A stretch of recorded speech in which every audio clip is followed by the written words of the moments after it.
You have found the Behind the Lines podcast for week number 5 of the National Football League season. My name is Stephen Andress, joined every week on this show by Christian Cipollini, sports trader at BetMGM. In this episode, we will look back at week 4, the week that was betting in the National Football League, the biggest public wins, the biggest public losses. We'll take a look at where odds sit for Monday Night Football, and we'll also get you set for week 5 with opening lines at BetMGM and also an early week bet I have already locked in. Christian, how are you, my friend? I'm good. The book's not as good. It's our first losing week of the season so far. But hopefully the public is feeling good. Well, hey, I mean, you won the first 3 weeks, so it's not the worst thing in the world if you keep the customers coming back here and there, right? So yeah. How bad of a loss are we talking here? Are we talking like close to record numbers or just like a typical loss here for the book? No, not record numbers, just a typical loss. Specifically, it could have been an okay weekend, but last night was a bloodbath for the book, a really tough one. We talked last week about how a low-scoring game where the underdog wins is good. Well, a high-scoring game where Bucks were the favorite, but a high-scoring game like this is a tough one for the book. Touchdown scorers all paid out. Top 4 touchdown scorers all hit. So that one, just a bloodbath for the book. Fair enough. Yeah. Did you as far as the spread there with the Chiefs being an underdog? I know the Chiefs are a team that the public always likes to bet on here, but with the Chiefs being a dog in that game, did you see it again? Yeah, we were still pretty heavy on the Chiefs, about like 60-70%. So yeah, it was close to worst case scenario for us there. Fair enough. As far as the other biggest public winners, what stood out to you from week number 4? There were a few here or there, a bunch of Cardinals, Eagles, Cowboys. Those were all big public wins. A lot of those that came through. Chargers also. Yeah, the Cardinals flipped from being a short dog to a short favorite towards kickoff there. I'm going to keep betting against the Carolina Panthers, man. Their offense is lost. I don't think it's talent. I think it's coaching. Their defense is really good. It's kept them in games. I mean, they've had defensive touchdowns a couple of weeks in a row here, and they still can't somehow win these games. So I think that coaching staff might be the first one out the door here at some point here this season. The Eagles continue to impress, Christian. I mean, they get down early in that game and they just go about their business and they win fairly easily despite being down 14-0 in that one. I believe I saw you move them to the second choice in Super Bowl odds this week. So again, a team that has risen to the elite levels of the NFL, it seems, at this point.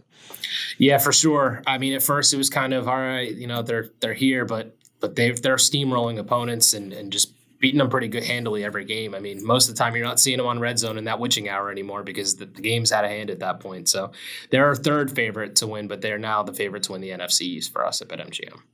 There you go. As far as the flip side here, the biggest public losses from week number 4, what teams stood out there? There wasn't too many, but the Jets were a good one for us. The Seahawks, but again, that was a really high-scoring game where there was a lot of touchdown scores, so that wasn't as great there. But the other good one for the book was the Bills winning. That hook 3.5 was the spread most of the time. So in a lower-scoring game, that's another one where people had a lot of touchdown scores, a lot of over props. So. Yeah, I know a couple people on our staff who weren't too pleased with the roughing the passer call with Josh Allen and some of the calls that were in that one. But yeah, the Ravens do cover if it was 3.5 on there, and we move forward here with on our staff this week downgrading the Bills a little bit. We had them number 1 in our power rankings last week. That is not going to be the case this week. Most of our staff has the Kansas City Chiefs now assuming the number 1 spot off of that impressive offensive performance against what we thought was one of the best defenses in the league in the Tampa Bay Bucks. And I personally have decided to put the Eagles at number 1 in my power rankings this week ahead of the Kansas City Chiefs because I don't see a weakness on this roster. I just don't. Every matchup you can look at in terms of a football handicapping situation, I'm not sure where the weakness is. Even if you're down on Jalen Hurts, that offensive line is so damn good. He's got all the time in the world to do whatever he wants. So, and I still do have questions about the secondary of Buffalo and Kansas City now here moving forward. I still think it's not quite as strong as they would like it. Christian, let's look ahead here to before we get to week number 5, let's look at Monday Night Football here. Anything that can happen with this Rams 49ers game that could change the outcome for the book this week? And then where are we at here in terms of splits? A low-scoring 49ers win is definitely what the book is looking for here, or at least the 49ers cover. About 70% of our bets are on the Rams currently. Interesting. Yeah, I don't have a strong opinion on this one personally, everybody. This is a situation where you have clearly Kyle Shanahan has done well against Sean McVay minus the NFC Championship game where his quarterback was playing with a shoulder that needed to be surgically repaired. But the Niners are down their left tackle. Trent Williams is probably the best player on that team. But I don't have a ton of confidence in the Rams offensive line either being able to protect against a ferocious 49ers front four. So it's a lower total than we typically see between these two teams, but I think the offensive lines are going to have issues in this one. So, but yeah, I think it's clear. Christian, I think those splits are maybe a little bit of reaction to how the 49ers looked in another primetime spot last week and just taking the Rams there as an underdog. So, hey, we'll see how that one plays out here on Monday Night Football. For sure. I think if the Niners didn't play last weekend and put up 11 points, I think it'd be a lot closer to 50-50. Yeah, I agree. I just think it's a 50-50 game. I don't have a strong opinion one way or the other, but as a Niners fan, I'm just crossing my fingers because it's like Jekyll and Hyde with Jimmy G, man. It is the Jimmy G experience. I don't know what the hell's going to happen week to week. So we'll see. Okay, let's move ahead here to week number 5, opening odds at BetMGM. And let's start with the Thursday night game between the Indianapolis Colts going on the road to face the Denver Broncos, a couple of teams that a lot of people in the betting space had big expectations coming into the season. And man, have they underwhelmed. Yeah, I'll be interested to see where this split comes to. I think it's kind of similar to tonight's game. I think kind of people don't know what to make of these two teams. But to open up, we do have the Broncos 3.5-point favorites at home, and that totals 43.5. I'm tempted here to come in on the Colts at plus 3.5, but I have no confidence in that team at this point to be able to do anything to protect Matt Ryan. The back end of the defense isn't as good as it was last year covering against the pass. Full disclosure, full transparency for everybody. I did bet Denver minus 2.5 on the look ahead. And now we're through the key number of 3. And if you want to get those bets as I make them or the rest of our staff makes them, you can go to the Lines Discord channel. You just click the Discord button in the top right-hand corner of thelines.com to find that. That hook's interesting, though. Maybe I try and middle it. We'll see. But I don't have a strong opinion here on a couple of teams that are just trying to find their footing on a short week. Let's look ahead to the Sunday slate. And hey, we have another game in London this week between the New York Giants and the Green Bay Packers. Yeah, back-to-back London games. Packers, the home team here, they're 8-point favorites, and that totals 41.5. So again, just for everybody, for the novice bettor out there, Christian, you are not giving anything for home field advantage in a London game, correct? Even though the Packers are quote-unquote the home team. Yeah, they're just home team in name only. Yeah, that other than that, this would be, as we talk on a neutral field, Packers 8-point favorites here. There you go. So this would be like 9 or 10 or maybe even 10.5 if this was at Lambeau. So just so everybody understands, if you're a novice bettor out there, there's a neutral field spread between the Giants and the Green Bay Packers. All right, 1 o'clock slate here, and we'll begin. Now we can start with wherever you want. I'm looking at Pittsburgh and Buffalo at the top of my board, but if it's different for you, just wherever you want to start here on the 1 o'clock slate. Go there. Yeah, Steelers at the Bills, one of the biggest spreads of the weekend. Bills two touchdown favorites, 14 points there. That totals 47.5. Seahawks at Saints. Saints are 5.5-point favorites. That totals 45.5. Texans at Jaguars. Jags are 7-point favorites. That total is 44.5. Falcons at Bucks. Bucks are 8-point favorites with a 48.5 total. Bears at Vikings. Vikings are 7-point favorites. Total 42.5. Titans at the Commanders. Titans are road favorites, 2.5 points with that total 42.5. Dolphins at the Jets, another road favorite. Dolphins are 3.5-point favorites at total 44.5. There's obviously some question marks about whether Tua will play there. So, Chargers at Browns. Chargers another road favorite, 3 points here, and the total is 49.5. Last one for the 1 o'clocks. Lions at Patriots. Patriots are 3-point favorites with that total 46.5. Early week bet for me, I am going to continue to find every way possible to bet against the Chicago Bears until they show me they actually care about winning football games and try to throw the ball a little bit. Justin Fields threw 22 passes last week. That was the most passes he's thrown in a game this year by 5. Like he only threw 17 as his highest total of passing attempts the first 3 weeks. And he had 174 yards. Whoop-de-doo. QBR of 35.2.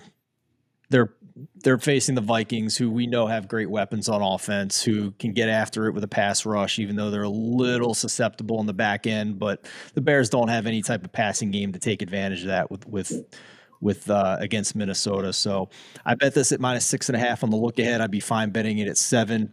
But I have a feeling we might see 7.5 here by midweek. So if you're listening to this in enough time, 6.5 was the bet for me. 7 would be fine for me.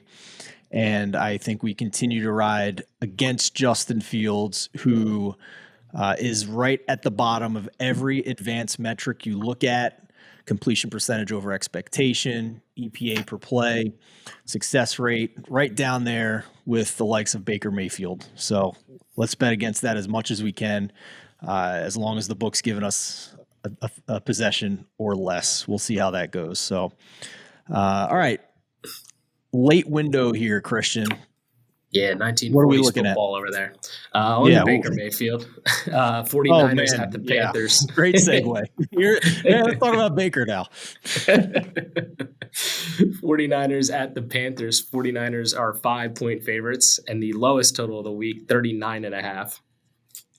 Eagles at the Cardinals. Eagles are 5.5-point favorites. That totals 49.5. And finally, from the 4 o'clocks, Cowboys at the Rams. Rams are 4.5-point favorites, so that total 45.5. I don't know how Baker's going to score any points on the 49ers defense. I really don't. Like, this defense looks so good, and I'm very curious. We're recording this on Monday afternoon around noon Eastern time. I am very curious if this 49ers spread is still going to be 4.5, 5 when the markets reopen up after Monday Night Football. If the 49ers win tonight, Christian, do you think this number moves off 4.5 or 5? For sure. Even if they lose and they look a lot better, for sure it'll move towards the 49ers. But a lot of tonight will play into it. Yeah, like the Bears, the Panthers offense is one I'm trying to bet against here moving forward here for the rest of the season. All right, that wraps it up for us. Oh, I'm trying to wrap it up before we even get to the damn primetime games, man. I'm sorry, Christian. My bad. We got Bengals at Ravens on Sunday Night Football, big one in the AFC North. And correct me if I'm wrong here. I'm looking at 3s across the board. Was this at 3.5 on Sunday?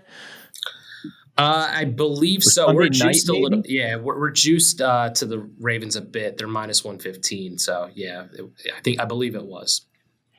Okay. Yeah. So we're down to the key number of 3. A little bit of market opinion that 3.5 was too big on the Bengals. And what kind of total are we looking at here for this one? 48. 48. Okay.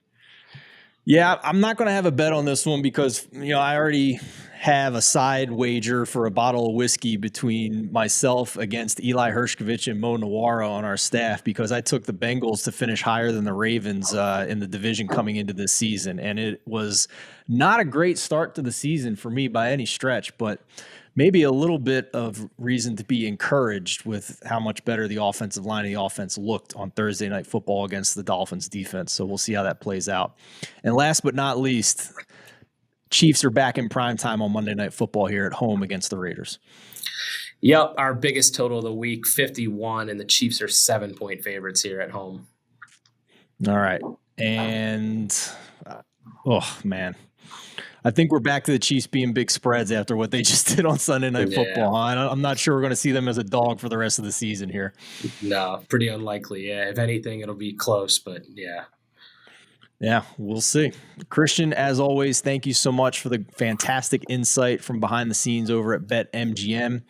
For the rest of you, Behind the Lines is back next week on Monday. Tomorrow on Tuesday, Beat the Closing Line with Nicole, Eli, and Mo. We will also have our Mega Pod on Fridays as well. And a little baseball bonus too. Eli will be back on Thursday talking MLB playoffs, MLB odds ahead of the start of the postseason, which the wild card round starts on Friday. For Christian, I'm Steven. Thanks for watching. See you next time.